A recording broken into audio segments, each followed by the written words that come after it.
Doctor Zubaida Rahman ১৯৭২ সালে সিলেটে জন্মগ্রহণ করেন।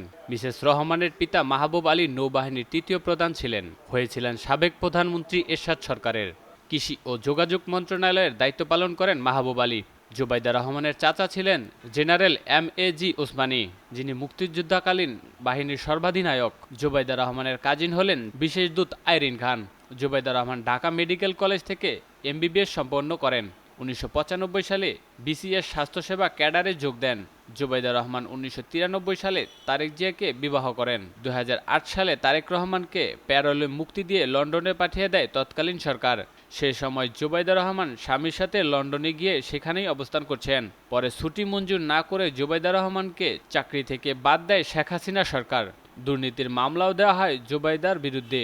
জোবাইদা রহমান লন্ডনে ইম্পেরিয়াল কলেজ থেকে উচ্চতর ডিগ্রি সম্পন্ন করেছেন। হৃদরোগের চিকিৎসায় তার সুনাম রয়েছে। তারেক রহমানের সাথে বিভিন্ন মানবিক সেবামূলক কাজে জোবাইদা রহমানকে দেখা যায়, তবে তিনি রাজনীতি নিয়ে কোনো বক্তব্য রাখেন না। তারেক জোবাইদার ঘরে এক কন্যা সন্তান আছে, তার নাম জাইমা রহমান। তিনি লন্ডনে ব্যারিস্টারি সম্পন্ন করছেন। বিএনপিতে অল্টারনেটিভ নেতৃত্বের প্রয়োজন হলে জোবাইদা রহমান ও জাইমা রহমানের নাম দলের নেতাকর্মীরা ভাবতেই পারেন, কারণ পরিবারতান্ত্রিক রাজনৈতিক নেতৃত্ব আমাদের এখানে গ্রহণযোগ্য। জোবাইদা রহমান শেখ হাসিনার কন্যার শ্বশুর ইঞ্জিনিয়ার খন্দকার মোশাররফের আত্মীয় হন। মোশাররফের চাচার শালিকা হন জোবাইদার মা ইকবাল মান্দু বানু। সে হিসেবে খালতো বোনের জামাই হন তারেক জিয়া। শাইনুল ইসলাম নূর, নন্দন টিভি।